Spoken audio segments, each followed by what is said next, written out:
Hello, आज हम लोग एरिक एरिक्सन थ्योरी पढ़ेंगे। उनके थ्योरी का नाम है साइको सोशल थ्योरी, जिसको हिंदी में मनोसामाजिक सिद्धांत कहते हैं। Psycho social theory of development. Erik Erikson a psychodynamic theorist who emphasized the importance of social relationship in the development of personality। उनका ये मानना था, उन्होंने इस चीज़ पे जोर दिया कि इंसान का पर्सनैलिटी जो डेवलपमेंट होता है उसका मेन कॉज है social relationship, interaction between society. इस वजह से पर्सनालिटी डेवलपमेंट में ये सबसे मेन कॉज है अकॉर्डिंग टू एरिक एरिक्सन, कि इसके इंटरेक्शन की वजह से इंसान का जो पर्सनालिटी डेवलपमेंट होता है वो या तो अच्छा होगा या बुरा होगा। Psychosocial theory of development explains how psychological growth is influenced by social interaction throughout life। पूरा लाइफ इन इंटरेक्शन चलते रहता है। ऐसा नहीं है कि एक पर्टिकुलर एज के बाद रुक जाता है डेवलपमेंट होना। नहीं, इनके अकॉर्डिंग पूरा लाइफ जब तक हम जीते हैं, जन्म से लेके मरने तक हमारा डेवलपमेंट होते रहता है, साइकोलॉजिकल ग्रोथ होते रहता है, हम लोग सीखते रहते हैं, पर्सनालिटी डेवलपमेंट होते रहता है। और ये सोसाइटी के में इंटरेक्शन की वजह से होता है, पूरी लाइफ चलते रहता है। इसका डेफिनेशन है psychosocial theory states that personality develops throughout the entire life span from birth to old age. जैसा अभी बात किया हमने, जन्म से लेके जब तक हम जीते हैं तब तक चलते रहता है ये।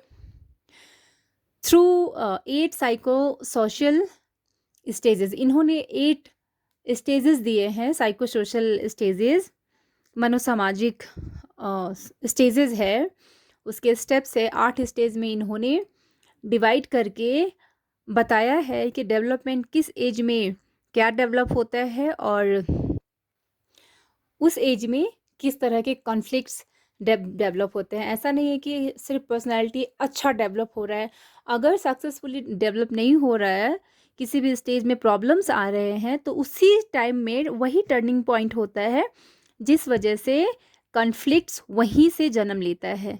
कॉन्फ्लिक्ट मीन्स होता है संघर्ष। Okay, successfully resolving the crisis, conflicts बोलिए या क्राइसिस बोलिए, एक ही बात है। Successfully resolving the crisis leads to healthy personality development, while failure may result in psychological difficulties। अगर किसी भी स्टेज में, जिस स्टेज में जो डेवलपमेंट होना है, हम जो चीज़ सीखते हैं, अगर उसको सीखने में सक्सेसफुल रहे, सक्षम रहे, तो हेल्दी पर्सनालिटी डेवलप होगा। अगर नहीं हो रहे, फेल हो गए, तो साइकोलॉजिकल डिफ़िकल्टीज आएंगी। ये है साइकोसोशल स्टेजेस, जिसका फर्स्ट स्टेज है ट्रस्ट वर्सेस मिसट्रस्ट, विश्वास बनाम अविश्वास। इसमें क्या होता है, इसमें इस स्टेज में बच्चे पूरी तरीके से अपने पेरेंट्स पे डिपेंड होते हैं। पेरेंट्स उनका देखभाल करते हैं, उनको जिस जिस चीज़ों की ज़रूरत होती है वो पूरा किया जाता है। बच्चे को भूख लगता है, बच्चे को लव चाहिए, अफेक्शन चाहिए, किसी भी नीड का अगर ज़रूरत है तो वो पूरा करते हैं, पेरेंट्स करते हैं। अगर उस स्टेज में अगर ट्रस्ट डेवलप नहीं हो रहा है, जैसे अब बच्चा रो रहा है, उसको दूध पीना है या उसको भूख लगा है, उसको डायपर चेंज करना टाइम पे नहीं हो रहा है, तो धीरे धीरे उसमें क्या होगा, मिसट्रस्ट डेवलप होगा। अगर उसको सारा चीज़ टाइम पे हो रहा है तो उसके अंदर एक तरह का फ्यूचर में ट्रस्ट डेवलप होगा, अदरवाइज मिसट्रस्ट डेवलप होगा। इसलिए इसका नाम है ट्रस्ट वर्सेस मिसट्रस्ट। अब नेक्स्ट है हमारा autonomy versus shame and doubt, जिसको हिंदी में कहते हैं स्वायत्तता या शर्म और संदेह। इसमें क्या होता है, इसमें बच्चे, इस स्टेज में बच्चा अपना काम खुद करना स्टार्ट करता है, सीखने लगता है, शुरू करता है, और उस टाइम में उसको एप्रिसिएशन चाहिए ताकि वो और ज़्यादा अच्छे से वो काम कर सके।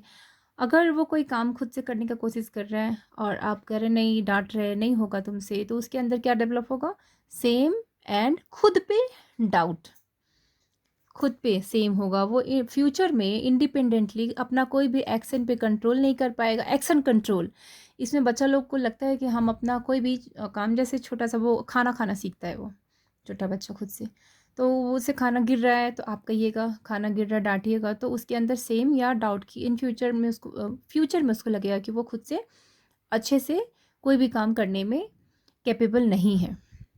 सो ये autonomy versus shame and doubt. And third है हमारा इनिशिएटिव वर्सेस गिल्ट। इसको हिंदी में बोलते हैं आत्मबोध या अपराध बोध। आत्मबोध को पहल भी बोलते हैं, इसलिए इसमें मैंने दोनों ही वर्ड लिख रखा है, पहल या आत्मबोध एंड अपराध बोध। इसमें बच्चे क्या करते हैं, इसमें भी बच्चा खुद से कोई भी काम करना स्टार्ट करता है, वो खेलना शुरू करता है, इमेजिनेशन उसका स्टार्ट होने लगता है, बहुत सारा क्वेश्चन करने लगता है, बहुत सारा एक्टिविटीज़ करना चाहता है। अगर उसका परिवार में उसको, अगर परिवार या कहीं पे भी है, वो उसको अगर ज़्यादा उसको मोटिवेट किया जाए कि हाँ तुम कर सकते हो, तो उसके अंदर इनिशिएटिव डेवलप होगा, अदरवाइज उसके अंदर गिल्ट डेवलप होगा। गिल्ट मीन्स अगर उसको बार बार डांटा जाए, उससे कोई काम बिगड़ भी जाता है, तो आप उसको डांटिएगा कि नहीं तुमसे नहीं होगा, नहीं कर सकते हो, है ना, तो उसके अंदर गिल्ट होगा, एक पछताने वाला भावना ये डेवलप हो जाएगा। गिल्ट मीन्स ये अपराध बोध, गलती हो गया उससे, ऐसा टाइप्स। एंड 4 में है इंडस्ट्री वर्सेस इन्फेरियोरिटी, जिसको हिंदी में परिश्रम एंड हीन भावना बच्चे में डेवलप होता है। ये क्यों होता है, इसको देख पाते हैं अब। इंडस्ट्री वर्सेस इन्फेरियोरिटी में, इंडस्ट्री मीन्स बच्चा अगर कोई काम कर रहा है, जैसे वो पढ़ाई कर रहा है, बहुत ही मेहनत से पढ़ाई कर रहा है, ठीक है, और उसका मेहनत का अगर प्रशंसा किया जाए तो उसके अंदर इंडस्ट्री डेवलप होगा, वो आगे और ज़्यादा मेहनत कर सकता है। तो इसमें बच्चे ने खुद से कोई काम किया या कोई ड्राइंग बनाया, बहुत अच्छा ड्राइंग बनाया या फिर बहुत बुरा बनाया, तो आप जब उसको प्रोत्साहित करेंगे, मोटिवेट करेंगे और अच्छा करने का, तो उसमें इंडस्ट्री का भावना डेवलप होगा। अदरवाइज उसमें अगर आप वैसा नहीं करते हैं, आप उसको कहते हैं कि नहीं तुमसे नहीं होगा, आप बार बार दूसरों से कंपेयर करेंगे, तो उसके अंदर इन्फेरियोरिटी का भावना डेवलप होगा, जिसको हीन भावना कहते हैं, खुद पे ही होगा ये। बार बार ऐसा नहीं बोलना चाहिए कि तुम बार बार फेल हो रहे हो, तुम सक्सेसफुल नहीं होगे, ऐसा नहीं बोलना चाहिए। ऐसा बोलने से उसमें इन्फेरियोरिटी का भावना डेवलप होगा। So identity versus role confusion, इसमें क्या, इसको हिंदी में बोलते हैं पहचान और भूमिका भ्रम। आइडेंटिटी मीन्स होता है पहचान। इसमें बच्चे क्या सीखते हैं,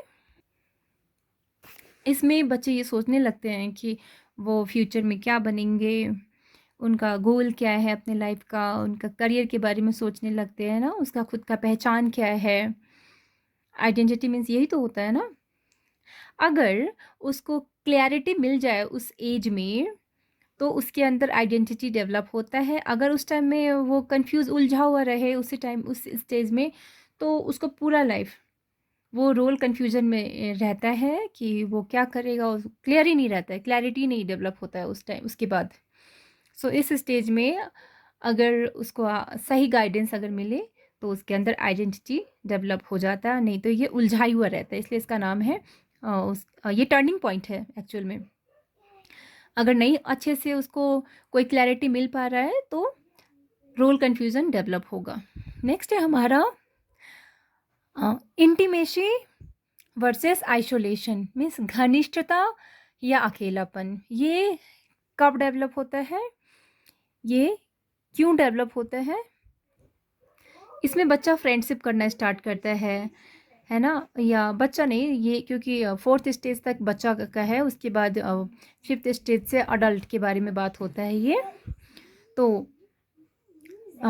इंटीमेसी, ये उस टाइम में आदमी शादी करता है या लव करते हैं, दोस्ती करते हैं, उसमें ट्रस्ट डेवलपमेंट होता है एक रिलेशनशिप में। उसमें अगर कोई इंसान अच्छा रिलेशनशिप बना पाता है, तो उसके अंदर इंटीमेसी मीन्स घनिष्ठता विकसित होती है, डेवलप होती है। अगर नहीं बना पाता है, वो फेल हो जाता है बनाने में एक बहुत ही स्ट्रॉन्ग रिलेशनशिप, वो कोई भी रिलेशनशिप हो सकता है, तो उसके अंदर आइसोलेशन, अकेलापन डेवलप होता है, इस वजह से वो अकेलापन महसूस करता है। एंड 7th है हमारा जेनरेटिविटी वर्सेस स्टेग्नेशन, जिसको हिंदी में सृजनशीलता या इसको एक और वर्ड बोलते हैं कि हमने अगले पीढ़ी के लिए मैंने क्या किया है, ऐसा थिंकिंग, इसलिए इसका नाम है सृजनशीलता या ठहराव। स्टेग्नेशन मीन्स ठहराव। तो इसमें क्या होता है, क्या सोचते हैं, क्या मेरा कोई योगदान है अगली पीढ़ी के लिए या फिर मेरे समाज के लिए, अपने बच्चों के पालन पोषण के लिए, दूसरों को सिखाता है। जैसे कोई टीचर है, वो ओल्ड एज में भी बच्चे को पढ़ाता है, तो उसके अंदर क्या जेनरेटिविटी डेवलप रहता है, अपने एक्सपीरियंस वो दूसरों के साथ शेयर करता है, तो इस ये जेनरेटिविटी डेवलप रहता है उसके अंदर। और अगर ऐसा नहीं होता है तो उसके अंदर स्टेग्नेशन डेवलप होता है, ठहराव। ठहराव, वो सिर्फ अपने बारे में सोचता है, वो कहीं पे कोई योगदान नहीं देता है दूसरों के लिए, तो स्टेग्नेशन होता है। एंड लास्ट है हमारा ईगो इंटीग्रिटी वर्सेस डिस्पेयर, जिसको हिंदी में बोलते हैं अखंडता या निराशा। ये क्यों और कब डेवलप होता है? ये 60 साल से आगे चलते रहता है, ये लास्ट स्टेज है ये। इसमें आदमी के मन में एक सवाल आता है, क्या मैंने अपने जीवन को अच्छे से जिया है? एक कोई बूढ़ा आदमी अपने पूरे जीवन पे विचार करता है, अगर उसको लगता है कि उसका जीवन सार्थक उसने जिया, जैसा वो चाहता था वैसा जिया, तो उसके अंदर संतोष डेवलप होगा, जिसको इंटीग्रिटी बोलते हैं। इंटीग्रिटी को अखंडता बोलिए या संतोष बोलिए, ये डेवलप होता है। अगर उसको लगता है कि वो जैसा जीना चाहता था वैसा नहीं जिया है, तो उसके अंदर एक पछतावा वाला भावना डेवलप होता है, और ये हमेशा रहता है, जिसको डिस्पेयर मीन्स निराशा बोलते हैं। और अब हम इसको एक एक करके 1 से लेके 8 तक को बहुत ही शॉर्ट में और बहुत ही ईजी तरीके से समझेंगे, ताकि ये हमें अच्छे से याद रहे, ठीक है। सो यहाँ पे मैंने लिख रखा है बहुत ही शॉर्ट में, ट्रस्ट मीन्स भरोसा करना या सीखना, ठीक है। एंड ऑटोनॉमी मीन्स खुद काम करना सीखना। एंड इनिशिएटिव मीन्स नई शुरुआत करना। एंड इंडस्ट्री मीन्स मेहनत करना या मेहनत करके सफल होना, ठीक है। आइडेंटिटी मीन्स अपना पहचान बनाना। इंटीमेसी मीन्स गहरे रिश्ते बनाना। जनरेटिविटी मीन्स समाज और अगली पीढ़ी के लिए योगदान के बारे में सोचना। इंटेग्रिटी मीन्स जीवन से संतुष्ट होना। और अब मैं बस सिर्फ एक ही क्वेश्चन दूंगी, जिसको आपको सही करके बताना है कि उसका आंसर क्या है, ठीक है। एक और चीज़ आप यहाँ पर देख सकते हैं, इसमें कौन सा स्टेज किस एज से लेके किस एज तक होता है, अच्छे से इसमें लिखा हुआ है, स्क्रीनशॉट भी कर सकते हैं आप इसको।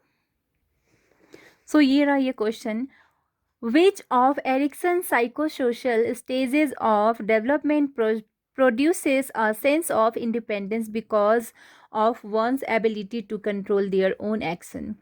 कौन से एज में बच्चे में इंडिपेंडेंस डेवलप होता है, उसमें सेल्फ कंट्रोल और अपने एक्शन पे कंट्रोल सीखने लगता है बच्चा। ये कौन से स्टेज में होता है? उसको लगता है कि वो जो कुछ भी कर रहा है उस पर उसका कंट्रोल है, उसके एक्शन, उसके बिहेवियर पे कंट्रोल। तो ये नंबर 1 में है, initiative versus guilt, trust versus mistrust, autonomy versus shame and doubt, and industry versus inferiority. इसका आंसर होगा, इसका आंसर है C, autonomy versus shame in doubt.